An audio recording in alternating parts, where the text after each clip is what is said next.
बिस्मिल्लाहिर्रहमानिर्रहीम, अस्सलाम वालेकुम नाज़रीन, आप देख रहे हैं प्रोग्राम सिटी एट 10। मैं हूं आपकी मेज़बान अन्ना यूसुफ। वीकेंड है, अपना वीकेंड अच्छे तरीके से प्लान कीजिए। और वैसे ही रोज़े चल रहे हैं तो रोज़ों में तो ख़ास तौर पर सभी लोग अफ्तारियों का एहतमाम भी करते हैं, अपने रिश्तेदारों के घर भी आते जाते हैं तो चलें जी, अच्छा मौका है। वीकेंड पे आप कहीं जा भी सकते हैं, किसी को अपने घर बुला भी सकते हैं, अच्छा सा अफ्तारी का एहतमाम भी कर सकते हैं। मैं अभी यही बात कर रही थी कि रोज़े कैसे गुजर रहे हैं। कैसर खोखर साहब और दुर्रे नायाब हमारे साथ मौजूद हैं।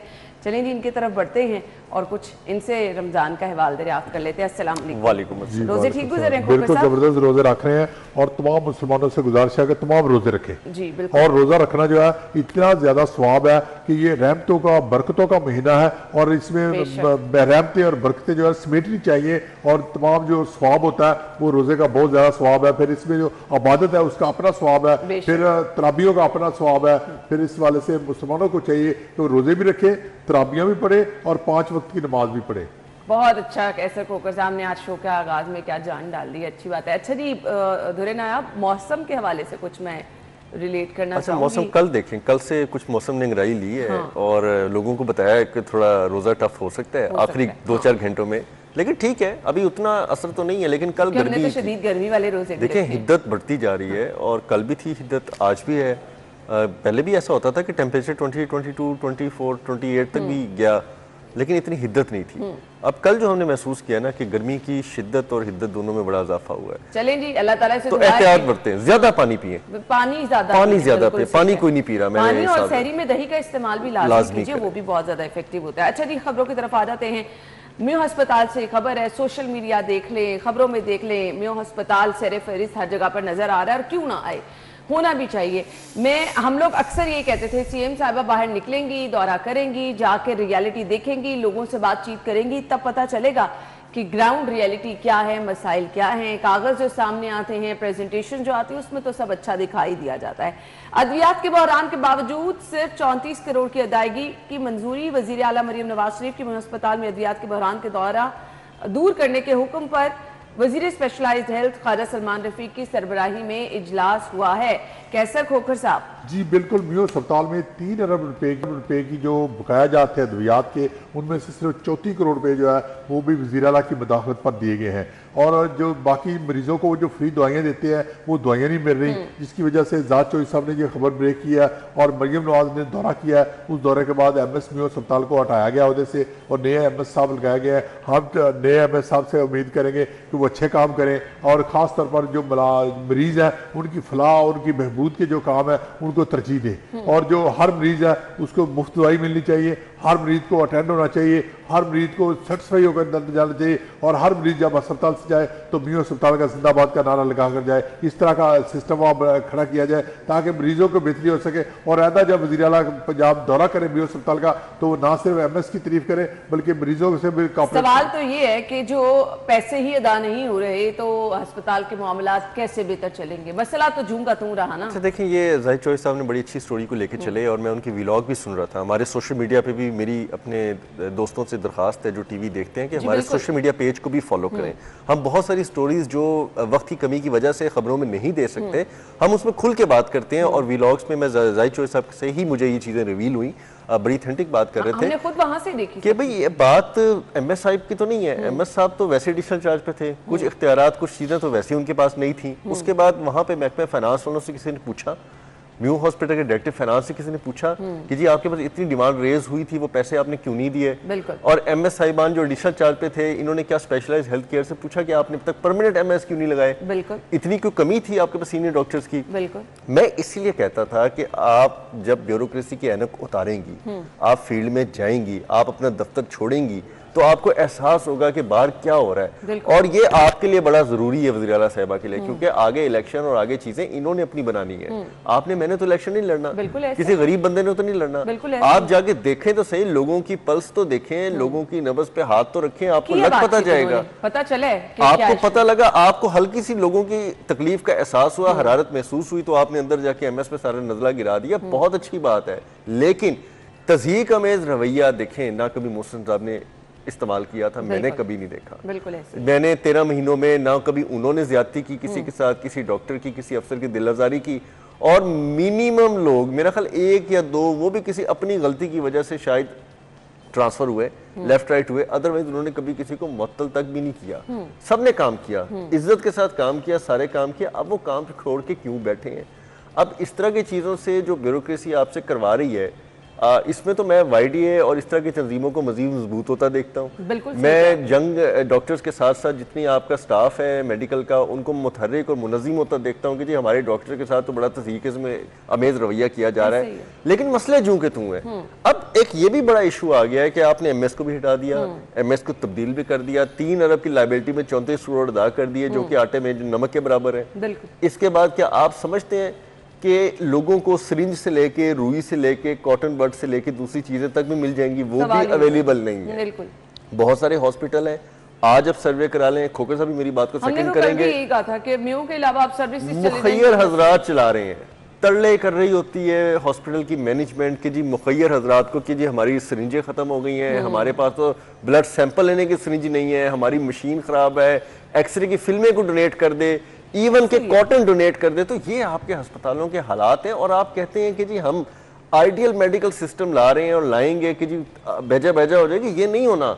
आपने कल भी तूफानी दौरे किए, ठीक है, आपको वहां भी ग्राउंड रियलिटी पता लग गई होगी। तो मैं तो ये इस चीज़ पे बहुत हक में हूँ और मैं तो इस चीज़ का बड़ा क्रेडिट देता हूँ। अब वज़ीर आला अगर निकली हैं कल, बुलाए इस चीज़ को ताक रख के कि कोई कहे कोई ना कहे, आप जाएं, आप जाके देखिए, आपको हालात मार्केट में पता लग जाएंगे। आप किसी दिन बाजारों में जाएं, मैं तो रिक्वेस्ट करता हूं मरीम साहब, आप किसी दिन कोई चीज खरीदने के बहाने बाजार जाएं, मार्केटों को चेक करें, दुकानों को चेक करें, और जहां पर जो सब्जी की दुकानों को चेक करें, फ्रूट की दुकानों को चेक करें, गोश्त की दुकानों को चेक करें, फिर इनको पता चलेगा कि हमारे प्राइस मैजिस्ट्रेट या हमारे जिला इंतजामिया या हमारे DC लाहौर क्या कर रहे हैं। वो ऐसे बिल्कुल गोश्त की दुकानों पर जी बिल्कुल करना पड़ेगा। अच्छा, माजी में जाते रहे, दौरे करते रहे माजी में वज़ीर आला, और ये करने चाहिए। या फिर इनको अपने स्पेशल टीमें भेजनी चाहिए जो टीमें जाकर चेक करें, या स्पेशल ब्रांच की ड्यूटी लगा दे, स्पेशल ब्रांच जो है चेक ही करे और फीडबैक रोजाना की बुनियाद पर वज़ीर आला को दे और वज़ीर आला उस पर कार्रवाई करे। जो प्राइस मैजिस्ट्रेट जो AC काम नहीं कर रहा उसके खिलाफ कार्रवाई हो, लेकिन अभी तक कुछ भी नहीं हो रहा। आप देखिए महंगाई देखे, उसी तरह गोश्त की दुकानें देखे, ग्रासरी की चीजें देखे, सब्जी की दुकानें देखे, फ्रूट की दुकानें देखे, इवन अद्वियात देखे, चीजें महंगी उस तरह हो रही है, कपड़ों की दुकानें देखे, इवन किताबों की दुकानें देख ले, वहाँ कागज की कीमत कहाँ से कहाँ पहुंचती है, और बच्चों की किताबें महंगी हो गई हैं। हर तरफ तो महंगाई, और महंगाई को कोई रोकने वाला नहीं है। अच्छा, ये मैकेनिज्म अडॉप्ट किया जा रहा है, स्पेशल ब्रांच भी रिपोर्टें कर रही है, एडमिनिस्ट्रेशन भी रिपोर्ट्स कर रही है, वज़ीर आला को बारहा बताया जा रहा है, स्पेशल असिस्टेंट्स जो स्पेशल मुआविन है इस हवाले से महंगाई के वो भी बता रहे हैं, उसके नताइज भी तो नजर आए। हाँ, अब अगर नताइज नहीं आ रहे ना, तो एक दफा वज़ीर आला खुद जाके देखें कि मामला है कहाँ। तमाम तर वसाइल लगाने के बावजूद लोग मुतमईन क्यों नहीं हो रहे, उनको एट डोर स्टेप अपनी दुकानों में, मार्केटों में चीजें सस्ती क्यों नहीं मिल रही, आपके सरकारी नर्फनामों पे अमल दरामद क्यों नहीं हो रहा है, इस पे फोकस करने की जरूरत है। चलेंगे, हम तो अप्रिशिएट करते हैं CM साहबा खुद अगर निकलना शुरू हुई हैं तो कम से कम लोगों के मसाइल उनको पता चलेंगे, लोगों से खुद बातचीत करेंगी तो मेरे ख्याल से बेहतर तरीके से पता चल सकेगा कि क्या इश्यूज हैं। हम वापस आएंगे एक ब्रेक के बाद।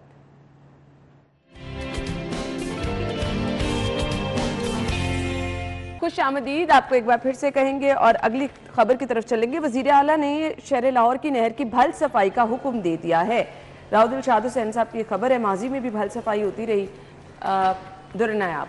अच्छा, फिर वही बात है कि सबसे अच्छी भल सफाई हमने तो निगरान सिटी में होते देखी है, और नहर भी बंद रही और बहुत ज़्यादा भल भी निकाला गया, बहुत प्रॉपर कॉन्ट्रैक्ट किया गया था, और मेरा ख्याल है कि 20 से 22 दिन लगा के उस नहर को प्रॉपर साफ़ किया गया। उसकी ना सिर्फ साइडों को साफ़ किया गया बल्कि उसकी डेप्थ को भी मज़ीद डीप किया गया, और जितना भल निकाला गया उसको वेल यूटिलाइज भी किया गया। तो अब प्रॉब्लम ये है कि आप भल सफाई तो शुरू कर देंगे, लेकिन फ़र्क ये है कि या पिछले स्टैंडर्ड जो पिछले साल हुआ उससे आगे जाने की ज़रूरत है, या फिर कोई नए स्टैंडर्ड सेट करने की ज़रूरत है। क्योंकि माजी में ये होता था कि एक ठेकेदार होता था मामूली सा, उसने ठेका लिया, 10-12 ट्रालियाँ बाहर निकाली, मट्टी को वहीं पे उसने एक ट्रैक्टर चला के जो है आपको उसको लेवल किया, उसके बाद पानी छोड़ दिया गया। ना उसकी मेंटेनेंस होती थी, ना उसकी दीवारें अगर गिर गई हैं तो कहीं से रिपेयर मेंटेनेंस होनी होती है, वो होती थी। वहाँ से मट्टी निकाल के उसकी डेप्थ को बढ़ाया नहीं जाता था। फिर जो साइडों पे पुराने खोखले दरख्त है जो नहरों में गिर जाते हैं आंधी और बारिशों के दौरान, उनको ख़त्म नहीं किया जाता था। अब पूरा एक नहर की और भल सफाई का SOP है जो हम 15-16 साल से देख रहे हैं। बिल्कुल ऐसे ही। अच्छा, हमने बहुत अरसे पहले ये नहीं देखा था, लेकिन निगरान सेटे में मैंने ये देखा कि ये 3-4 कंपोनेंट पे पूरी सफाई का मैकेनिज्म अपनाया गया। लेकिन मैं उम्मीद करता हूँ कि वज़ीर आला ने अगर खुद हुक्म दिया है और इसमें उन्होंने बराबर तवज्जो दी है तो ये सेट इससे आगे करेंगे। कितने दिनों पर मुहित ये काम होता है, कितना टाइम ले जाता है? ये 2 वीक्स 3 वीक्स पे ले जाता है काम, क्योंकि पानी रोकना इटसेल्फ एक एक्सरसाइज है। 2-3 दिन लग जाते हैं उसको रोकते हुए, फिर खुश्क होते हुए, फिर उसके बाद पानी को चलाना जब आपने है तो वो एक, और फिर ये पता है ये 22 मील तवील है। लाहौर केनाल ठोकर से जिलो तक 22 मील माइल्स पे मुहित है।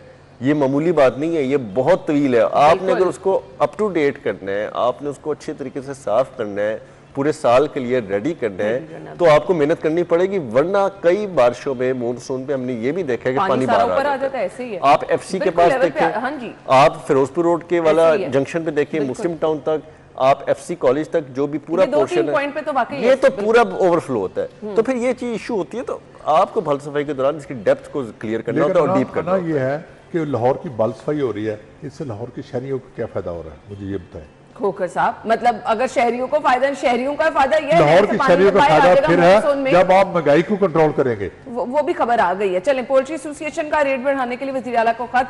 अच्छा जी, अब उन्होंने मतलब एक प्रॉपर तरीका अपना लिया रेट बढ़ाने का। हाँ, पहले तो बढ़ाए जा रहे हैं, खुद साख्ता बढ़ाए जा रहे हैं, उस पर सारे लोग तनकीद कर रहे हैं। अब उन्होंने वज़ीर आला को खत लिखना है। अब देखिए, ये वज़ीर आला को खत लिख रहे हैं कि जो चिकन की कीमत बढ़ा दी जाए। अब देखिए चिकन की कीमत पहले कितनी है, ज्यादा है, और पहले बहुत ज्यादा है। उनको तो चाहिए खत लिखते कि हम कितनी कीमतें कम कर रहे हैं, कम करने का खत लिखना चाहिए था। और वज़ीर आला पंजाब को ये खत मुस्तरद कर देना चाहिए और पोल्ट्री एसोसिएशन के साथ मुज़ाकरत करने चाहिए और उनको इस बात पर मजबूर करना चाहिए कि चिकन की कीमत जो है वो कम करें। बहुत ज्यादा चिकन की कीमत है।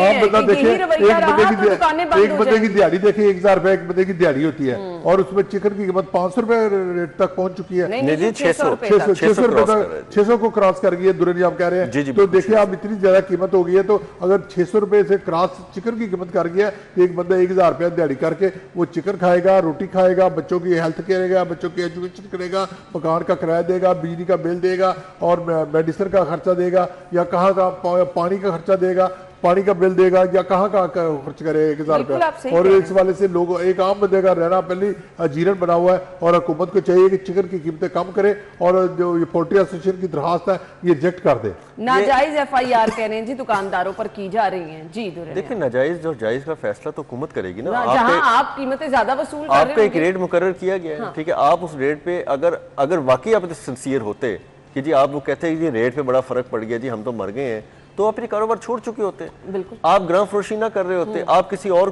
कारोबार में चले गए होते। आपके अगर इतने इश्यूज थे, आपने जो रेट को 300 से बढ़ा के आज 600 पे ला खड़ा किया है, आपको इतना सा सरकार ने पूछा नहीं। चले ये भी सरकार की एक तरह का आपके नरमी है ना कि जी आपका रेट 300 से 600 पे आने दिया है, आपसे आज तक पूछा नहीं। अब कोई अगर पूछ रहा है तो उल्टा तरीका वारदात बदल रहे हैं। अब आप कह रहे हैं हमने जो कर लिया हमसे वो ना पूछा जाए। अब हम 600 के एक बेंचमार्क पे आ गए हैं, अब हम इससे आगे जाएंगे। और अगर ये ना किया गया तो घर बैठ जाएंगे बहुत सारे, तो घर बैठ जाएंगे भाई, बैठिएगा। मैं तो कहता हूँ कि सार्फिन की सोसाइटी होनी चाहिए, यूनियन होनी चाहिए, और सार्फिन चिकन का वैसे बाइकाट कर दे। हम भी चिकन खाते हैं अनहेल्दी, और जब चिकन लोग खाना बंद कर देंगे तो इनके दिमाग भी ठीक हो जाएंगे और ये कीमतें भी कम करेंगे, और लोग बिल्कुल चिकन खाना बंद कर दे, चिकन दालें खा ले, सब्जियां खा ले, गुजारा कर ले। सब्जी से भी तो गुजारा हो सकता है ना, दालों से भी तो गुजारा हो सकता है। अगर सब्जियां महंगी है तो दालों पर आ जाए और दालों पर गुजारा करें, और अगर दालें महंगी होगी है तो अंडा प्याज का भून कर घर में खा लें, ताकि लोगों के दिमाग तो ठीक होना है। बाहर के मुल्कों में देखे वहां ये होता है कि सार्फिन की यूनियन बनी होती है, वो जो चीज कीमत ज्यादा होती है लोग उसका बाइकाट कर देते हैं, फिर कीमत खुद ब खुद डाउन हो जाती है। अब इस तरह पोल्ट्री एसोसिएशन का भी चाहिए कि लोगों को, अगर पोल्ट्री एसोसिएशन ने यूनियन बनाई है तो सार्फिन को भी चाहिए कि इनके खिलाफ यूनियन अपनी बनाए, अपनी सार्फिन की यूनियन हो, और वो सब पोल्ट्री एसोसिएशन के जो इकदाम है या पोल्ट्री की जो आइटम है इनका बाइकाट करें। लेकिन हमारी मजबूरी है ना, देखें एक शादी है, अब शादी में आप मटन नहीं दे सकते, अफोर्ड कर सकते, ठीक है जी, आपने कोई तो आइटम रखना है ना गोश्त का। हालांकि माहिरीन कह रहे हैं कि ये बहुत ज्यादा हाइजेनिक नहीं रहा चिकन, एक अच्छी फॉर्म में अब आपको पाकिस्तान में जो अवेलेबल है उसकी फीड क्या दी जा रही है, उसके साथ क्या सलूक किया जा रहा है, बहुत सारे इश्यूज हैं। वो कहते हैं कि ये इतना हेल्दी किस्म का प्रोटीन नहीं रहा। बहुत सारी वजूहात है, हम इल्जाम नहीं लगाते, लेकिन एक चीज है, अब किसी ने शादी करनी है, किसी ने कोई शादी ब्याह में अगर वन डिश भी करनी है, एक फिर वो आपके पास सालन option रोटी यही भी रह रखता है जाती तो है। वो क्या करेगा?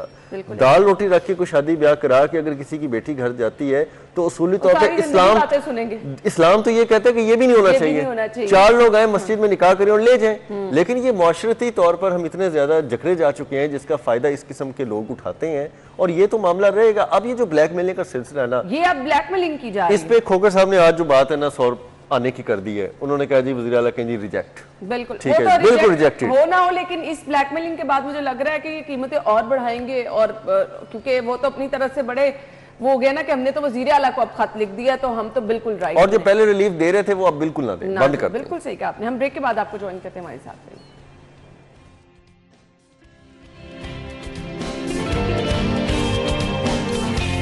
सो नाज़रीन, अगली खबर की तरफ आ जाते हैं। अगली खबर हमारे पास है जी, नए कानून की तैयारी की जा रही है। अमलाक को नुकसान का मुआवजा तोड़ फोड़ करने वालों से लिया जाएगा।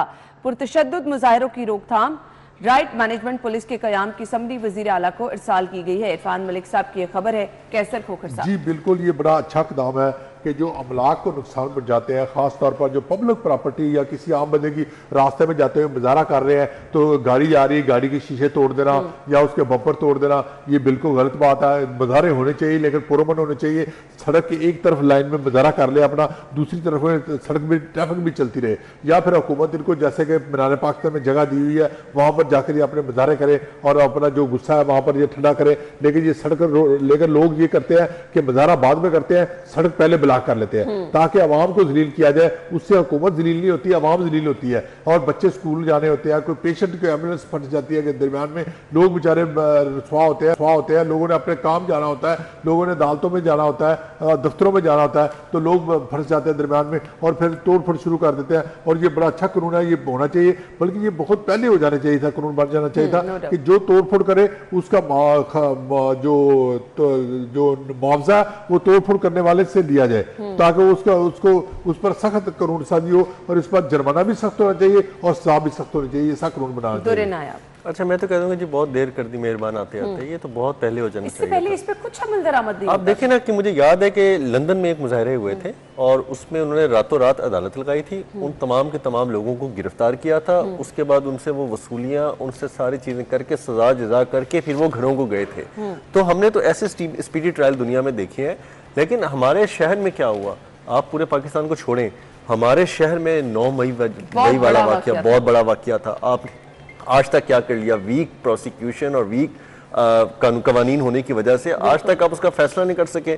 उससे पहले चले जाए, मेट्रो बसें तोड़ी गई, स्टेशन तक तोड़ दिए गए, स्टेशन पे लोगों को जिंदा जलाया गया, बहुत कुछ हुआ। इमलाक तो बहुत दूर की बात, आपने कौमी इदारों की सलामती तक के इदारों को नहीं छोड़ा। आपने चीज़ें देखें, हम तजर्बे से चीज़ें सीखते हैं, हम तजर्बों को लेके बैठे रहते हैं, हम सोचते रहते हैं कि अब एक तजर्बा हो गया, अब हमने क्या करना है। तो बड़ी अच्छी बात है अगर पंजाब पुलिस ने ये अमल शुरू किया है और मेरा ये ख्याल है कि इसको नाकाबिले जमानत और एक तवील सजा तजवीज होनी चाहिए। इस पे आपको अमल दरामद भी जो है वो करवाना चाहिए। देखिए, अमल दरामद ऐसे ही होगा ना कि जब आप एक चीज कर देंगे, आप कानून में चले जाते हैं, आप ऐसा वीक कानून बना देंगे जिसमें हर बंदा जमानत लेके बैठ जाएगा, क्या फायदा? आप अपना भी वक्त जाया करेंगे, असम्बली का भी करेंगे। इसमें तो नॉन बेलेबल ऑफेंस होना चाहिए कि जिसमें जमानत ना हो और आप पे इस पे तवील सजाएं तजवीज होनी चाहिए और इसकी रेमेडी नहीं होनी चाहिए, बल्कि 780A जैसा इतलाक होना चाहिए इस पे, जो एंटी टेररिस्ट एक्ट का इतलाक होता है। आप लोगों को वहशत ज़दा कर देते हैं। हमारे सामने जो 2-3 बड़े वाकयात हुए उधर तो अगर इस तरह का कोई कानून होता तो आज तक देखिए, हम जर्नलिस्ट है ना, हम तो आए दिन इस तरह के मॉब से जिंदगियां बचा के निकलते हैं और फेस करते रहते हैं। लेकिन जो एक आम बंदा है, घर से निकला है, कोई बेटी को लेके, कोई बेटे को लेके स्कूल जा रही है औरत, कोई जाके किसी को किसी जगह मिलने जा रहा है, जब वो इस तरह के मॉब में फंसता है, खौफ हरास देखता है और वो किस तरह निकलता है, आपको अंदाजा नहीं है। मुझे अच्छी तरह याद है, ये चुंगी के मकाम पे यहाँ पे मेट्रो बस स्टेशन को जला दिया गया, बंद कर दिया गया और लोगों को गाड़ियों से निकाल के हरासा किया गया। उसमें औरतों को भी गाड़ियों से निकाल के जिस तरह वहां डराया धमकाया गया। आज भी फुटेजेस मौजूद होंगी, शायद सोशल मीडिया पे डिलीट हो गई हो उसकी कंटेंट की वजह से, लेकिन मुझे वो वाकयात नहीं भूलते। फिर हर तरह के वाकयात हमने देखे, हमारे तजर्बात में हर चीजें वो आती हैं जिसपे हम समझते थे कि यार ये लोग काबिल गिरफ्त होने चाहिए। ये नहीं होना चाहिए कि आप जाते राह चलते लोगों के साथ क्या कर रहे हैं और उन पर लाठियां बरसा रहे हैं और आप इस हद तक वहशत इख्तियार कर लेते हैं कि आपको तमीज भूल जाती है कि हम किसके खिलाफ एहतजाज कर रहे थे, कौन कल्प्रिट था? देर से आया है तो इस पर अमल दरामद भी प्रॉपर तरीके से होना चाहिए ताकि इसका वाकई समरात भी नजर आए कि अगर आप कोई कानून लेकर आए तो उस पर अमल दरामद भी हो रहा है। ब्रेक के बाद वापस आते हैं। Welcome back. और जिले इंतजामिया की जानिब से तजावुजात के खिलाफ काम किया जा रहा है, लेकिन अभी भी बहुत सारी जगह ऐसी जहां पर काम होना बाकी है, क्योंकि तजावुजात लाहौर में पंजे गाड़ रखे हैं जी। आधी से ज्यादा सड़क पर कब्जा है तजावुजात का, और ये जी जिले इंतजामिया खत्म कराने में नाकाम है। कैसर कोकर साहब, जी तजावुजात के खिलाफ कार्रवाइयां तो अच्छी जी बिल्कुल अच्छी खासी हो रही है। खासतौर पर लाहौर से बाहर जो शहर है वहाँ पर ही काफी कार्रवाइयां हुई हैं तजावुजात के खिलाफ। लाहौर में भी बहुत जबरदस्त हुई है। जीटी रोड शालामार बाग की ये गुजारिश है कि इस प्रोसेस को जारी रखना चाहिए। ये ना हो कि तजावुजात एक दफा हटाए, बाहर आ जाए, दोबारा फिर तजावुजात बन जाए, वो दोबारा फिर वो थड़े बनाकर बैठ जाए, रेडियां लगाकर बैठ जाए, या बाजार बंद करके बैठ जाए, या इलीगल सड़कों के ऊपर पार्किंग स्टैंड बनाकर बैठ जाए। दोबारा फिर इस तरह नहीं होना चाहिए, ताकि फॉलोअप होना चाहिए। फॉलोअप बहुत जरूरी है। जब ईद आ रही है ना, तो ईद के पास तो आप देखते हैं स्टॉल्स वगैरह लोग लगा रहे हैं। जी बिल्कुल, इसका फॉलोअप बहुत जरूरी है। फॉलो बार बार करें और हर महीने इसका जाकर रिव्यू करें, चेक करें कि किसी ने दोबारा वो तजावुज़ जो हटाई थी वो दोबारा तो नहीं बना ली। इस वाले से ये बहुत जरूरी है। इस वाले से इंतजामिया को एक्टिव होने की जरूरत है, लेकिन ये बड़ा मुश्किल काम भी है, लेकिन इस पर इंतजामिया को काम करने की जरूरत है। ये तो एक फॉलो अप मुसलसल रहने वाला काम है। जहाँ कहीं आपने छोड़ा, थोड़ा सा भी ब्रेक आया तो ये फिर दोबारा बना लेते हैं। अच्छा, इसमें ना कुछ चीजें ओवरलुक हो रही हैं, यानी कि आपने फ्रंट जेल रोड क्लियर कर दी। मैं जेल रोड की खासतौर पर मिसाल दूंगा, लेकिन अगर उसके पीछे जाएं आप पिछली गलियों में, खासतौर पे जो पीआईसी की तरफ गलियां हैं जहाँ पे हमारा कभी दफ्तर भी होता था, उसकी बैक साइड पे चले जाएं, अब वो फ्रंट से उठ के सारे ढाबे, इंक्रोचमेंट आर्जी पीछे चली गई हैं। और वो पूरी गली जो है ना, वो इस तरह होती है जैसे मीना बाजार है, वहाँ पैदल चलने की जगह नहीं होती। तो मैंने ये भी ऑब्जर्व किया है कि आपने मेन रोड तो क्लियर करा दी, क्योंकि वीवीआईपीस गुजरते हैं, आपने दिखाना है कि जी बहुत अच्छा हमने ऑपरेशन किया है, वज़ीर-ए-आला भी गुजरती हैं, लेकिन जो लोग वहाँ से उठ के पिछली गलियों में लोगों के घरों के आसपास उनके एंट्रेंस पे, एग्जिट पे जा रहे हैं, कितना प्रॉब्लम क्रिएट कर रहे हैं। मैंने जेल रोड की खासतौर पर मिसाल दी कि अगर वो सुन रहे हो तो इस चीज़ को जाके क्रॉस वेरीफाई कर सकते हैं। उसके बाद आप हमारा ये टाउनशिप देख लें, मैं रोज़ मैंने आज एक चीज़ नोट की है कि मैं टाउनशिप से आ रहा था मादरी मिल्लत रोड पे, तो एक ही जगह पे आपकी मखसूस रेडियां भी खड़ी हैं जो वज़ीर-ए-आला की स्कीम की, उसी के बीच में आपकी लोकल रेडियां भी खड़ी हैं। अब ना समझ आ रहा है कि आधा तीतर आधा बटेर वाला हिसाब हुआ है, तो बाजार इस तरह मेंटेन नहीं होंगे। अगर आपने सिमेट्री बनानी है, रूल ऑफ लॉ बनाना है, अपना एक कानून बनाना है, तो फिर आपको बाकी चीज़ों को ख़त्म करना होगा। आपको जो बाजार, रेडी बाजार कायम कर दिए गए हैं, उनके हदूद और क़यूद के अंदर वही चीजें रखनी पड़ेंगी जो आपने दी हैं। सरकार के अलावा तो किसी को इजाजत नहीं होनी चाहिए ना। आज को रेडी अपनी लिए है, कल वो थोड़ा सा हट बनाएगा, छोटा सा वो ढाबा खड़ा करेगा और एक आर्जी तजावुज़ात खड़ी करके वो खड़ा कर देगा, और फिर एक ऐसी इंक्रोचमेंट बन जाएगी जिससे पब्लिक का इंटरेस्ट भी खराब हो रहा होगा। दूसरी बात है सरकार को 1 रुपया भी रेवेन्यू नहीं आ रहा होगा, और यही लोग फिर होते हैं जो ग्राम फरोशी भी करते हैं, जो 100 रुपए का जो केला आजकल आपको पता है 400-500 रुपए पे पहुंचा हुआ है, फिर ऐसे लोग ही निकलते हैं कि आप उनको इतना फ्री हैंड देते रहते हैं। तो तजावुज़ात की मेन रोड्स पे तो बड़ी अच्छी कार्रवाई नजर आ रही है, लेकिन गलियों में, मेन रोड्स की बैक्स में वो तमाम तजावुज़ात शिफ्ट हो गई हैं। अब उस पर एक सेकंड मुहिम जो है लॉन्च करने की जरूरत है, फॉलोअप के साथ साथ। बिल्कुल, और अगर ये ना की गई तो फिर आपके तजावुज़ात के खिलाफ जो ऑपरेशन चल रहा है उसकी कामयाबी सामने तो नजर आएगी, लेकिन मसाइल झूम के तुम रहेंगे। नो डाउट बड़ा शहर है, और बड़े शहर में ये चीजें हर रोज की बुनियाद पर मैनेज करना भी एक चैलेंज है, बट अगर इंतजामिया ने ये करके दिखाया तो मेरे ख्याल से फिर ये भी पसे पर्दा जो चल रहा है ये भी कंट्रोल करना कोई बड़ी बात नहीं है। आप लोगों के वक्त का बहुत बहुत शुक्रिया। नाज़रीन, ब्रेक होगी, हेडलाइंस होंगी, फिर हम शो में दोबारा से आएंगे, आप हमारे साथ ही रहिए।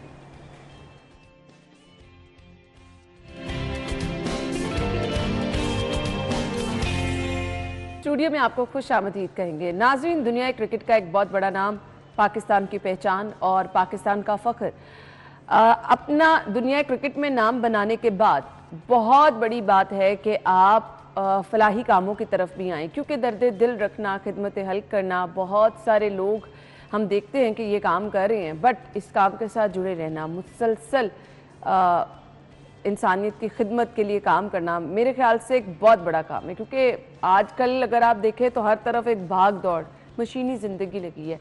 अपने अलावा किसी के बारे में सोचना, किसी के लिए वक्त निकालना, एक बड़ा इदारा चलाना, नो डाउट एक बहुत बड़ा काम है। आज के हमारे मेहमान जिनका मैं तारुफ कराना चाह रही हूँ जी, अलीम डार साहब, जो कि पाकिस्तान का फ़ख्र है, दुनिया क्रिकेट में एक बहुत बड़ा नाम, और मेरे ख्याल से क्रिकेट के शायकीन में से कोई ही ऐसा होगा जो इनका फ़ैन नहीं होगा। प्रेसिडेंट अलीम डार फाउंडेशन अलीम सरवर डार साहब ने हमें ज्वाइन किया है। प्रोग्राम में खुश आमदीद कहेंगे। अस्सलाम वालेकुम। वालेकुम सलाम। बहुत बहुत शुक्रिया आपके वक्त के लिए। किस तरह से आपने सोचा, क्या इरादा था, प्लानिंग क्या थी जब इस फाउंडेशन को स्टार्ट किया? बिस्मिल्लाहिर्रहमानिर्रहीम। मैं थैलेसीमिया के बच्चों के साथ तकरीबन 8 साल से इन्वॉल्व हूँ और महमूद भट्ट साहब जो इस दुनिया में नहीं रहे वो मुझे थैलेसीमिया में लेके आए और मेरे पूरे ख़ानदान में कोई थैलेसीमिया का बच्चा नहीं है और इसमें हमने 8 साल से इन बच्चों के लिए हम ब्लड इकट्ठा कर रहे हैं। यूनिवर्सिटीज़ में जाते हैं और इसमें फैक्ट्रीज़ में जाते हैं, लोग हमें माशाल्लाह वाफर मकदार में ब्लड देते हैं, बल्कि हम ब्लड और एनजीओज़ को भी देते हैं। तो 8 साल से मैं ये ब्लड इकट्ठा कर रहा हूँ और बच्चों के लिए। और महमूद भट्ट साहब ने मुझे एडवाइस किया क्यों ना हम एक सेंटर बनाएं जहाँ बच्चों को ब्लड लगे, और क्योंकि अब अंपायरिंग से भी अब ऑलमोस्ट रिटायर हो गए हैं, तो इससे जो मेन बड़ा काम करवाना चाह रहे थे वो जी कि हम इसका टेस्ट पास करवाएं गवर्नमेंट ऑफ पंजाब से कि ये शादी से पहले टेस्ट ज़रूरी है वरना आपकी शादी नहीं हो सकती, ताकि इस तरह के बच्चे पैदा होना ख़त्म हो जाए। यानी जड़ से इसको ख़त्म किया जाए, इसके लिए भी प्लानिंग की गई। किस तरह से इसको चला रहे हैं? नो डाउट कि एक बहुत बड़ी रिस्पॉन्सिबिलिटी है, क्योंकि थैलेसीमिया का मर्ज जो है इन बच्चों को तो बार बार ब्लड की ज़रूरत होती है, तो मुश्किल नहीं हो जाता? बिल्कुल बड़ा टफ है जी। ये एक मारूसी बीमारी है जो वालदैन से बच्चों में मुंतकिल होती है। अनफॉर्चुनेटली हम इसका टेस्ट नहीं करवाते, जो कि हम कोशिश कर रहे हैं कि इसका टेस्ट को कंपलसरी करा दिया जाए तो इसकी रोकथाम की जाए। बड़ा टफ है जी बच्चों को ब्लड लगना, और बड़ा मुश्किल प्रोसीजर है बच्चों के लिए, उनके पेरेंट्स के लिए। लोग पता नहीं हमारे साथ रहीम यार खां से और पता नहीं कहाँ से आते हैं जी, और उनके पास किराया भी नहीं होता जो हम उनको किराया भी देते हैं।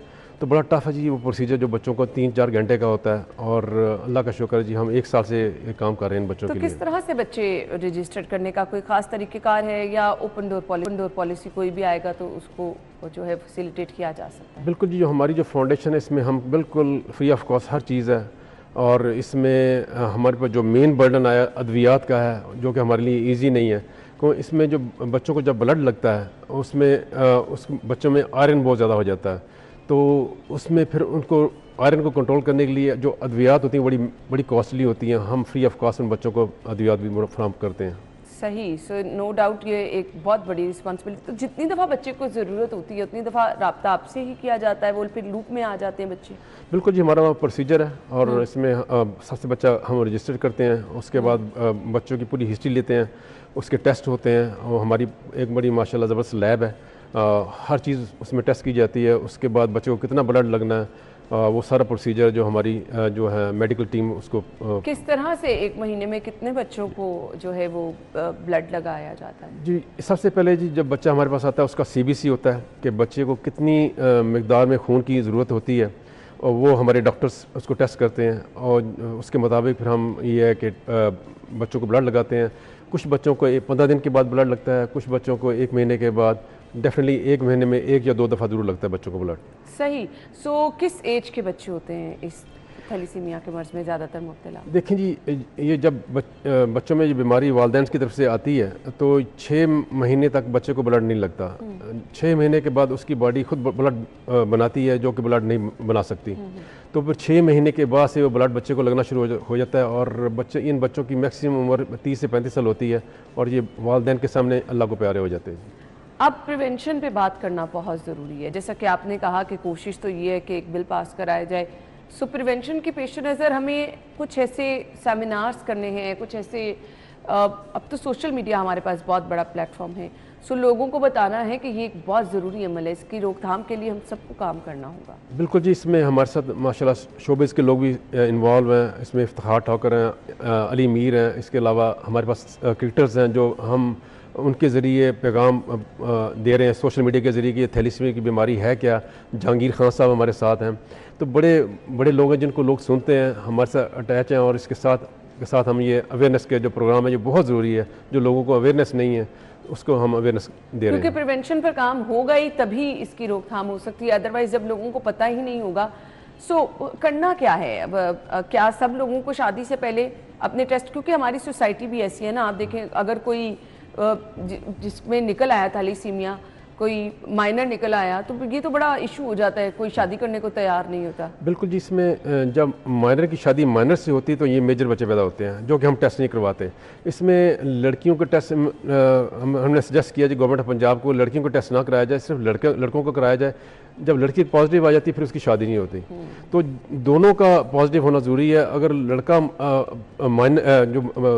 इसमें माइनस है तो नेगेटिव है तो वो फिर लड़की की टेस्ट कराने की ज़रूरत नहीं है। तो हम कोशिश करेंगे लड़के का टेस्ट किया जाए, लड़की का अगर लड़का पॉजिटिव हो फिर लड़की का टेस्ट करना ज़रूरी है। तो इसमें हम गवर्नमेंट ऑफ पंजाब से रिक्वेस्ट कर रहे हैं और ये टेस्ट हम ऑलमोस्ट में जो मौलाना राघव साहब से हमारी बात हुई थी, उन्होंने ये जितने भी ये उलमा हैं उन्होंने ये पास कर दिया कि निकाह नामे में ये टेस्ट ज़रूरी है और वो इंशाल्लाह अब हमारे पंजाब असम्बली में आएगा। और मेरी रिक्वेस्ट है पंजाब असम्बली से भी कि ये बिल को पास करें ताकि इस तरह के बच्चे पैदा ना हो। सही, कितना खर्चा आ जाता है अगर कोई अपने ओन पे कराता है? अभी तो चलिए फाउंडेशन से अगर कोई नहीं सकत रखता तो वो यहाँ आकर करा लेता है, बट एक बच्चे पे 30-35 साल तक अगर उसकी ज़िंदगी है मुसलसल ब्लड लगना तो कितना खर्चा आ जाता है? देखिए जी, खाली इसको ब्लड नहीं लगता, इसमें सबसे पहले जब हम ब्लड लेते हैं उसकी स्क्रीनिंग होती है, वो 6-7 हज़ार रुपये एक स्क्रीनिंग के बाद बच्चे को ब्लड लगता है। अच्छा। और उसके अलावा जो मेडिसिन है वो बड़ी हैवी किस्म की मेडिसिन है। ये बच्चे बड़े गरीब होते हैं, ये बच्चे ना वालिदैन की मेडिसिन बेच देते हैं, वो बच्चे खाते नहीं हैं। तो हमारा ये प्रोसीजर है कि हमारी हर मेडिसिन के पास स्टैंप होती है, जब वो रैप से लेके आते हैं दोबारा हम उनको मेडिसिन देते हैं। हमारी मेडिसिन फ्री ऑफ कॉस्ट है जी, हम एक पैसा भी किसी बच्चे से चार्ज नहीं करते। सही। ये कार्य खैर है, इससे तो मुसलसल आप लोगों को वर्किंग में रहना पड़ता, ब्लड इकट्ठा करना मेडिसिन के लिए। तो किस तरह आपकी टीम किस तरह से काम करती है? बिल्कुल जी, हमारी टीम माशाल्लाह मार्केटिंग की वो रिक्वेस्ट करती है लोगों से जाके, और क्योंकि ये एक बच्चे पे जो खर्चा 40 से 50 हज़ार पर मंथ है जो कि किसी की एनजीओज़ के लिए ईजी नहीं है, तो हम लोगों से रिक्वेस्ट करते हैं जी, उसमें लोग हमें डोनेट भी करते हैं। और इसमें लोगों से यही आज के रमज़ान का महीना हम्बल रिक्वेस्ट है कि जब तक आप डोनेट नहीं करेंगे तो ये हमारे लिए बड़ा मुश्किल हो जाएगा। ख़ासकर ये इनकी स्क्रीनिंग करना, उनको बच्चों को मेडिसिन देना हमारे लिए बहुत मुश्किल हो जाएगा। तो किस तरह का आपका सेटअप है, कितने बेड्स पर मुश्तमिल है, रोज़ाना की बुनियाद पर कितने बच्चों की स्क्रीनिंग और ब्लड वगैरह लगता है? इस वक्त जी हमारे पास 250 से ज़्यादा बच्चे रजिस्टर्ड हैं, जो कि तकरीबन हर एक दिन के बाद हमारा ब्लड लगता है। और इसको हम इतना हमारे पे प्रेशर आ गया कि हम हर रोज़ पे जा रहे हैं, तो बड़ा टफ है जी। इसमें माशाल्लाह जो हमारी टीम बड़ी एक्टिव है, हमारी मेडिकल टीम बड़ी एक्टिव है और हम बच्चों को भरपूर तरीके से रजा कराना तौर पर भी क्या लोग आपके साथ शामिल होते हैं? क्योंकि जब इतना ज़बरदस्त काम हो रहा तो लोग कहते हैं कि हम भी आपकी टीम का हिस्सा बनना चाहते हैं। देखिए, इसमें मुझे 1 साल हुआ है, लोगों को पता नहीं है मेरी फाउंडेशन का, लेकिन ये कि मुझे पर्सनली तौर पर जब मैं लोगों के पास जाता हूँ लोग मुझे बड़े अप्रिशिएट करते हैं। और लेकिन ये कि किसी भी एनजीओ के लिए स्टार्ट में बहुत मुश्किल होती हैं, वो हमें आ रही हैं, तो ये अल्लाह का काम है, अल्लाह इंशाल्लाह हमें इसमें ज़रूर सपोर्ट करेंगे। अस्पताल बनाने का भी इरादा रखते हैं आप थैलेसीमिया का मर्ज़ के हवाले से, तो इसकी क्या प्लानिंग है? देखिए जी, ये सेंटर अल्लाह का शुक्र है विदिन 1 साल में हमने ये मुकम्मल कर लिया था, हालांकि मेरी ये फील्ड नहीं है। तो लोगों ने सपोर्ट किया और हमारी माशाल्लाह मेडिकल टीम हमारी और लड़के जो बड़े इसमें एक्टिव हैं। तो अब हम जा रहे हैं अस्पताल, पाकिस्तान का पहला थैलेसीमिया हॉस्पिटल बनाने जा रहे हैं, जिसमें बोन मैरो का ऑपरेशन भी इंशाल्लाह होगा, जो कि बहुत कॉस्टली है। और वो इंशाल्लाह हम करने जा रहे हैं। उसके लिए हमने गवर्नमेंट ऑफ पंजाब से रिक्वेस्ट की हमें कुछ लैंड दें ताकि इस अस्पताल को हम जल्दी क्या यहाँ पे भी मुफ्त इलाज ही, मुकम्मल तौर पर मुफ्त इलाज फराहम किया जाएगा अस्पताल में भी? देखिए जी, इसमें जो लोग अफोर्ड कर सकते हैं डेफिनेटली उसमें बिल्कुल माइनस से चार्जेस होंगे हमारे, क्योंकि ये बहुत ही महंगा ऑपरेशन है बोन मैरो का। लेकिन जो अफोर्ड नहीं कर सकते उनको हम फ्री ऑफ कॉस्ट करेंगे इंशाल्लाह जी। सही जी, जिस तरह से अलीम डार फाउंडेशन में मुफ्त इलाज बच्चों का किया जा रहा है, अस्पताल में भी इसी तरह से। आपकी टीम अच्छी होना, डॉक्टर्स अवेलेबल होना, ऑब्वियसली एक अगर आप फाउंडेशन भी चला रहे हैं तो मुसलसल एक काम है ना कि जहाँ पर बच्चे आ रहे हैं तो डॉक्टर्स भी मौजूद हों। हमारे यहाँ तो अस्पतालों में रिवायत होती है, अक्सर मरीज़ बैठ कर इंतज़ार कर रहे होते हैं, तो टीम का मुस्तनद होना, टाइम पे मौजूद होना बड़ा मैटर करता है। जी बिल्कुल, आप कभी हमारे पास आएँ तो जो बच्चों को 3 से 4 घंटे का प्रोसीजर है, बड़ा टफ टाइम होता है बच्चों को जो ब्लड लगता है। अल्लाह का शुक्र जी, हमारी टीम बड़ी एक्टिव है और बड़ी ही सपोर्टिव है। हम मुख्तलिफ गेम्स बच्चों के साथ खेलते हैं, इफ्तिखार ठाकर साहब आ जाते हैं, उनको हंसाते हैं, उनको 3-4 घंटे पता नहीं होता कि हमें ब्लड लग रहा है। तो हमारी गेम है, हम उनको गिफ्ट भी देते हैं, तो वो 3-4 घंटे उनको बिल्कुल नहीं पता लगता। और हमारी टीम माशाल्लाह बहुत एक्टिव है और बच्चों के साथ बहुत ज़्यादा सपोर्टिव है। मुखैर हजरात वक्तन फ़वक्तन रब्ता करते रहते होंगे, तो क्या तरीक़ेकार है अगर कोई आपसे रब्ता करना चाह रहा है, इस कार्य खैर में हिस्सा डालना चाह रहा है, तो किस तरह से लोग आपको सपोर्ट कर सकते हैं? इसमें जी हमारी एक वेबसाइट है aleemdarfoundation.com और उसके साथ हमारा एक नंबर है 04211111233। इस पे जाकर हमारी टीम आप उनको फ़ोन करें तो हमारे नुमाइंदे आपके पास आएंगे। आप इसको डोनेट करना चाहें तो हमारी यही रिक्वेस्ट है जी, आप हमें सपोर्ट करें ताकि हम आगे जाके हॉस्पिटल बनाएं। ओवरसीज़ की जानिब से कैसा देखा जाता है, क्या वो वेलकम करते हैं इस तरह के कामों में? देखिए जी, विद इन 1 ईयर कोई इजी नहीं है, अल्लाह का शुक्र है जी। हमारे अकाउंट्स अभी बाहर भी ओपन हो रहे हैं, अमेरिका में भी हमारा भी ओपन हुआ है, जो कि आजकल आपको पता है बहुत ही ज़्यादा टफ है अकाउंट खोलना। हमारा यूएस में ओपन हो रहा है, हमारा ऑस्ट्रेलिया में ओपन हो रहा है, तो उम्मीद है कि इंशाल्लाह नेक्स्ट ईयर इससे बड़ा अच्छा हमारा रिस्पॉन्स आएगा। अच्छा, अब वो लोग जो कि डोनेशन दे रहे होते हैं ना, बड़ा उनका होता है कि हम कोई रिलायबल सोर्स हो, बहुत सारी फेक एनजीओज भी हैं, तो लोगों का होता है कि हम अगर कोई अच्छा काम करें तो वो प्रॉपर उसके समरात किसी गरीब तक पहुंचने भी चाहिए।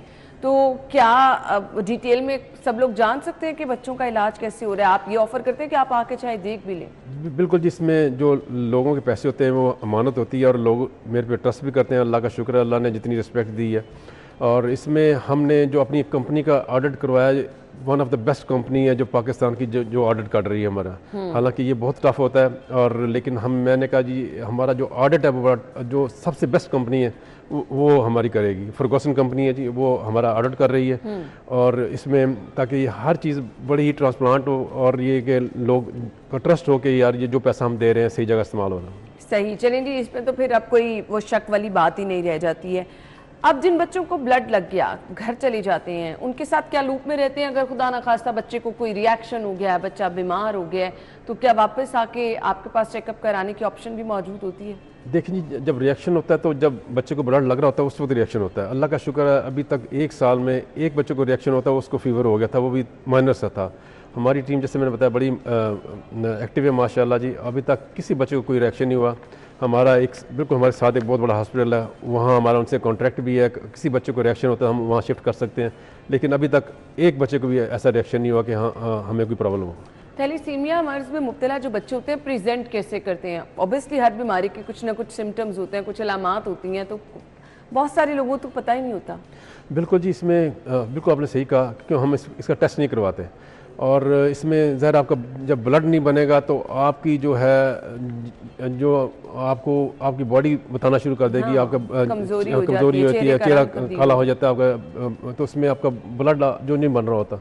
तो ये अलामात हैं कि आपके जो आइज़ हैं वो बिल्कुल येलो हो जाती हैं, तो इस तरह बच्चे को पता चल जाता है कि हाँ यार बॉडी उसकी बिल्कुल वीक हो जाती है। तो मेरा ख्याल है कि ये हम टेस्ट नहीं कराते और लेकिन हम वो देसी दवाइयों पे लगे रहते हैं और वो जो रूहानी तरफ चले जाते हैं तो वो उसमें फिर बच्चे की जान चली जाती है। हेल्थ कंडीशन क्या होती है? क्या बच्चे नॉर्मल प्रेजेंट करते हैं, खाना पीना उठना बैठना? अगर ब्लड बच्चों को मुसलसल टाइमली लग रहा है तो बच्चे अच्छा लाइफस्टाइल उनका होता है? देखिए, जब बच्चे की ब्लड में कमी होती है, जब हमारे पास आते हैं तो उनके चेहरे से पता चलता है इनको ब्लड की ज़रूरत है। और 4 घंटे में जब उस बच्चे को ब्लड लगता है, जब वो फ्रेश होकर जाता है, महसूस होता है कि यार इस बच्चे को में अब थोड़ी सी जान आ गई है और उसमें फ्रेशनेस आ गई है। तो ये बस मैं यही रिक्वेस्ट करूँगा कि वेट ना करें, बच्चों को जब कमज़ोरी महसूस करें पेरेंट्स उसको फ़ौरन सेंटर लेके आएँ, तो बच्चे में बॉडी में ब्लड होगा तो वो फ्रेश होगा। बिल्कुल, आपने सीखा। फ्यूचर प्लान्स क्या हैं हॉस्पिटल बनाने के साथ साथ? क्या दूसरे शहरों में भी फाउंडेशन, क्योंकि हम अगर लाहौर तक देखें तो बाकी शहरों में भी बहुत सारे लोगों को इश्यूज होते हैं, तो क्या प्लानिंग का हिस्सा ये चीज़ें भी? जी बिल्कुल, अभी हम इंशाल्लाह हॉस्पिटल की तरफ जाएंगे। इसके अलावा मौलाना तारिक जमील साहब के बेटे हमारे पास आए थे, वो कह रहे जी तलम्बा में एक हम बनाए, हम आपको जगह देते हैं। इस तरह लोग कुछ पेशावर से आ रहे हैं, एबटाबाद से आ रहे हैं कि आप सेंटर बनाएं। तो ये अभी हमारे 1 साल में ये अल्लाह का शुक्र ये हमारी प्रोग्रेस है और हम बाकी सेंटर में भी जाएंगे, बाकी सिटीज़ में जाएंगे ताकि, लेकिन हमारा मेन मकसद है जी इस मर्ज़ को ख़त्म किया जाए और वो इंशाल्लाह देखेंगे कि असम्बली में हम बिल ये पास करवाएंगे और उनके पीछे पड़ के, ताकि इस तरह के ये बच्चे पैदा ही ना हो। सही।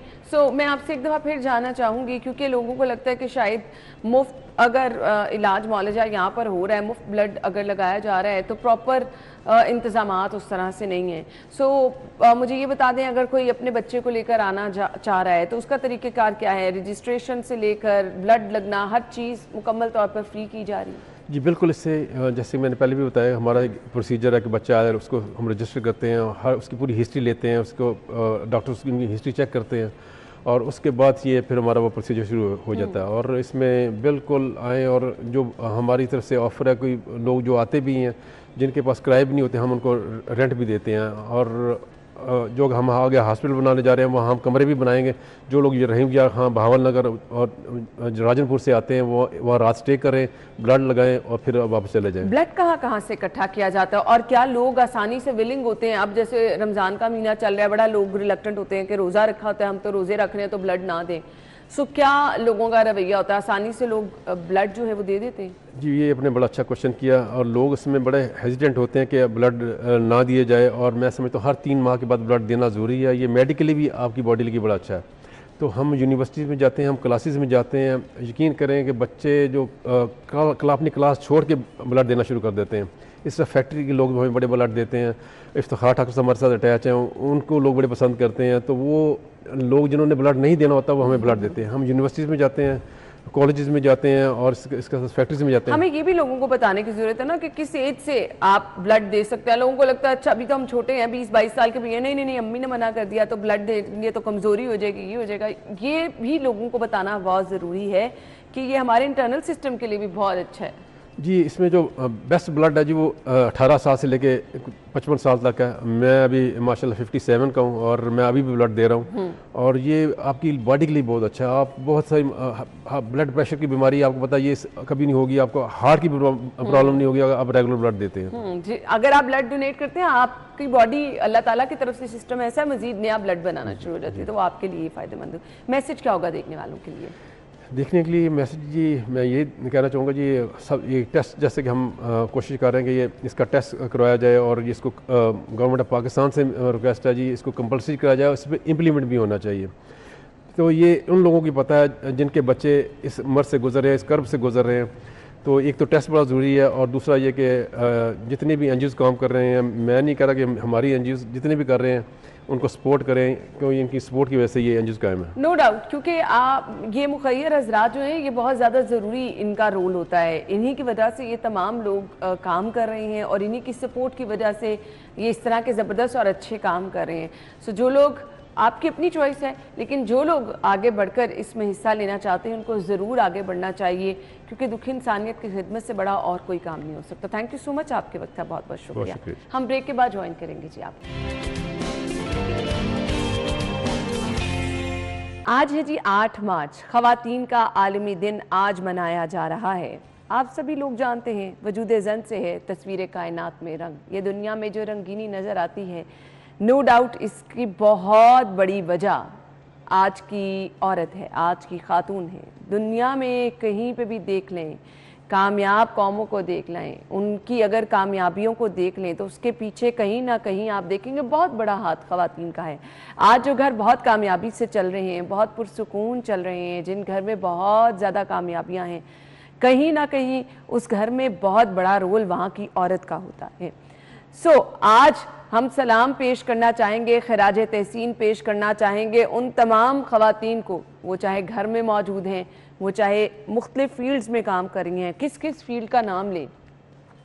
कभी वो फील्ड्स जिनको सिर्फ मर्दों से रिलेट किया जाता था, आज वहाँ पर भी हमें ख़वातीन नज़र आ रही हैं और बहुत अहम और बड़ी बड़ी जगहों पर नज़र आ रही हैं। हमारे सामने बहुत बड़ी मिसालें बेनज़ीर भुट्टो के सूरत में मौजूद हैं, मरियम नवाज साहिबा की सूरत में मौजूद हैं। आज अगर आप कहें एक खातून जहाज़ उड़ा ले तो कोई बड़ी बात नहीं समझी जाती। आज आप देखें कि अगर एक खातून पुलिस में नज़र आ रही है, जहाँ पर दबदबा और आपको वो टहका टाइप चाहिए होती चीज़ें, वहाँ पर भी आपको खातून नज़र आ रही है।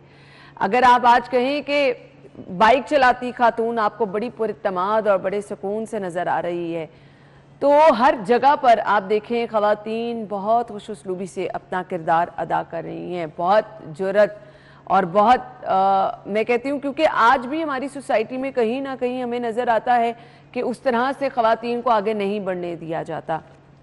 वो चाहे मुख्तलिफ इदारे हैं जहाँ पर अक्सर मर्द हजरात समझते हैं जो काम हम कर सकते हैं वो तो खातून नहीं कर सकती, हालांकि ये बातें अब ख़त्म होकर रह गई हैं और आज ये दिन साबित करने का है कि ख़वातीन किसी से कम नहीं हैं। मुख्तलिफ शोबों में जहाँ कहीं पर भी ख़वातीन काम कर रही हैं, बहुत ज़बरदस्त तरीके से काम कर रही हैं, बहुत कामयाबी से काम कर रही हैं, बड़े बड़े ओहदों पर फाइज हैं। ना सिर्फ बड़े ओहदों पर बल्कि अगर हम देखें कि कामयाब अगर ज़िंदगियाँ गुजारनी हैं तो कामयाब ज़िंदगी के पीछे एक माँ का बहुत बड़ा किरदार होता है, एक बीवी का बहुत बड़ा किरदार होता है। औरत आपको माँ की सूरत में भी नज़र आएगी, बहन की सूरत में भी नज़र आएगी, बीवी की सूरत में भी नज़र आएगी, बेटी की सूरत में भी नज़र आएगी। तो ये तमाम खूबसूरत रिश्ते इस दुनिया को लेकर चल रहे हैं, इस सोसाइटी को लेकर चल रहे हैं और बड़े ही खूबसूरत अंदाज में ये सिलसिला रहती दुनिया तक इसी तरह से कायम रहेगा। तो आज तमाम उन ख़वातीन को खिराज तहसीन पेश करना चाहेंगे जो कि इस सोसाइटी ज़बरदस्त रोल अदा कर रही हैं। हम आगे बढ़ेंगे प्रोग्राम में और सेगमेंट का सिलसिला हमने आगे बढ़ाना है और आपको बताएंगे मौसम की सूरत हाल, टुडेज़ वेदर।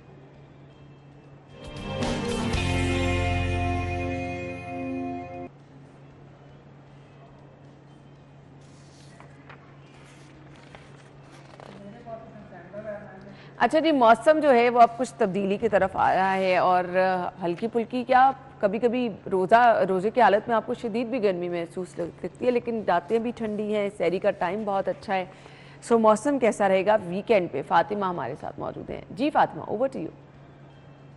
शहर लाहौर के मौसम के हवाले से बात करें तो माह सियाम के महीने में जहां तरोताज़ा मौसम महसूस किया जा रहा था, वहां आज सूरज की किरणें शहर लाहौर पे तेज़ है, जिस पर दर्जा हरारत इजाफे के साथ 17 डिग्री सेंटीग्रेड तक रिकॉर्ड किया जा रहा है। अलयुसुब जहां पे धूप शहर भर में बिखेरी है, वहां पे शहर के मुख्तलिफ इलाकों में दर्जा हरारत ज़्यादा से ज़्यादा रिकॉर्ड होने के साथ साथ गर्मी की शिद्दत में महसूस किया जा रहा है। ज़्यादा से ज़्यादा दर्जा हरारत आज 28 डिग्री सेंटीग्रेड तक जाने के इम्कानात ज़ाहिर किए जा रहे हैं, जिसमें गर्मी की शिद्दत महसूस की जा सकती है और रोज़ेदार जो है वो इस अपना रोज़ा जो है वो गर्मी की शिद्दत के साथ गुजार सकते हैं। हवा में नमी का तनासुब इस वक्त 70% और हवाएं 6 किलोमीटर फी घंटा की रफ्तार से चल रही है। महकमा मौसमियात की जानिब से बारिश की पेशन गोई आइंदा 24 घंटों के दौरान नहीं है, जबकि ये कहा जा रहा है कि आइंदा आने वाले हफ्ते में जुमेरात और जुम्मे के दरमियानी अरसे में शहर लाहौर में बारिश होने के इम्कानात हैं, जिस पर शहर में दोबारा हल्की फुल्की सर्दी की वापसी हो सकती है और दूसरे अशरे के रोज़े जो हैं वो ठंड में थोड़े गुजर सकते हैं। दूसरी जानिब अगर फ़िज़ाई आलूदगी के हवाले से बात करें, शहर लाहौर इस वक्त बदस्तूर कल भी पहले नंबर पर फॉल कर रहा था और आज भी पहले नंबर पर फॉल कर रहा है। एयर क्वालिटी इंडेक्स की मजमूई शरह 236 तक रिकॉर्ड की जा रही है और लाहौर के मुख्तलिफ इलाकों में एयर क्वालिटी इंडेक्स 300 से तजावुज़ कर गया, जिस पर शहरियों को ज़्यादा से ज़्यादा एहतियात करने की ताकीद की जा रही है क्योंकि बाबरकत महीना भी जारी है। बहुत बहुत शुक्रिया आपका फातिमा, आपने हमें मौसम की सूरत हाल बताई। हम आगे बढ़ेंगे जी, बर्थडे वाला सेगमेंट शुरू करेंगे और स्पेशल बर्थडे हम सबसे पहले विश करने जा रहे हैं जी हमारे सीनियर रिपोर्टर हैं और सिटी 10 टीम के पैनल में भी मौजूद होते हैं, आप उन्हें हमारे शो में भी देखते रहते हैं, इमरान यूनुस साहब जिनके आज सालगिरह है। सो इमरान भाई को सालगिरह की बहुत बहुत मुबारकबाद देना चाहेंगे। Wish you a very happy birthday, बहुत सारी नेक तमन्नाएं, नेक ख्वाहिशात आपके लिए।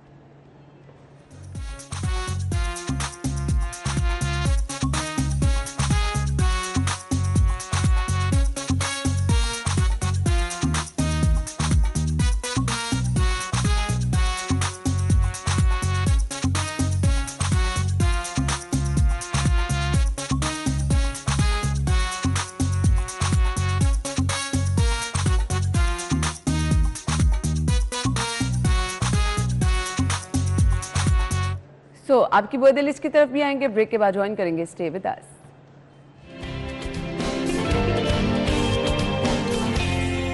Welcome back once again. जिनकी बर्थडे है जी उनको विश करने जा रहे हैं। 8 मार्च को सालगिरह है जोया आरिफ की, अनूशे की, शावेज की, इसके बाद जी अस्मा नईम आवान, हूर की सालगिरह है, मोहम्मद अबू बकर की सालगिरह है, हसनैन अहमद की सालगिरह है, अली की सालगिरह है, शहरान है जी एनएली उनकी सालगिरह है, शहरान सुहेल, मौज़म अली खान की सालगिरह। आप सब लोगों को सालगिरह की मुबारकबाद, हैप्पी बर्थडे।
अभी एक ब्रेक लेंगे, ब्रेक के बाद जब वापस आएंगे तो फिर हम प्रोग्राम का सिलसिला आगे बढ़ाएंगे। लेकिन अगर आपकी कल सालगिरह है तो आप परेशान ना, क्योंकि सैटरडे को लोग समझते हैं कि जी संडे वाली सालगिरह के लिए शामिल नहीं की जाएगी, तो हम मंडे के शो में शामिल करेंगे।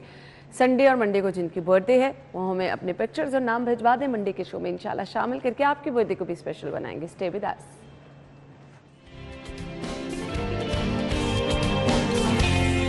Welcome back once again. आज इन प्रोग्राम में सेगमेंट्स का सिलसिला आगे बढ़ाएंगे और आपको बताएंगे जी मार्केट में सब्जियां किस कीमत में मिल रही हैं। जी हमारे रिपोर्टर तलहा हमारे साथ मौजूद होंगे, उनकी तरफ चलेंगे। Over to you.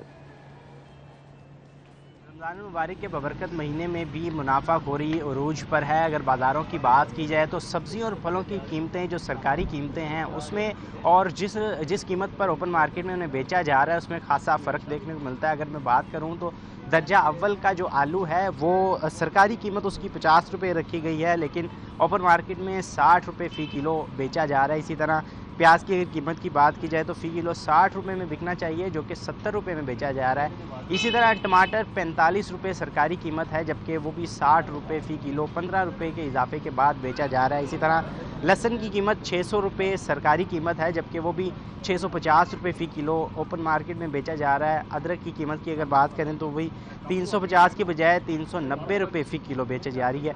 अगर मैं बात करूं तो सुर्ख जो सब्ज़ मिर्च है वो 105 रुपये फ़ी किलो बिकनी चाहिए, जो कि 130 रुपये फ़ी किलो बिक रही है। इसी के साथ साथ अगर आप फलों की तरफ जाएं और फलों की बात करें तो दर्जा अव्वल का जो सेब है उसकी सरकारी कीमत 290 रुपये मुकर्रर की गई है, जो कि 350 और 400 रुपये किलो भी कुछ जगहों पर देखने को मिला है। और इसी तरह अगर बात करें तो केला दर्जन 180 रुपये बिकना चाहिए, जो कि 220 रुपये में फ़रोख्त किया जा रहा है। इसी तरह अमरूद की सरकारी कीमत 150 रुपये मुकर्रर की गई है। बहुत बहुत शुक्रिया आपका जी। आप अपना ख्याल रखिएगा। मंडे को इंशाल्लाह आपसे मुलाकात होगी, तब तक के लिए इजाज़त दीजिए। अल्लाह हाफ़िज़।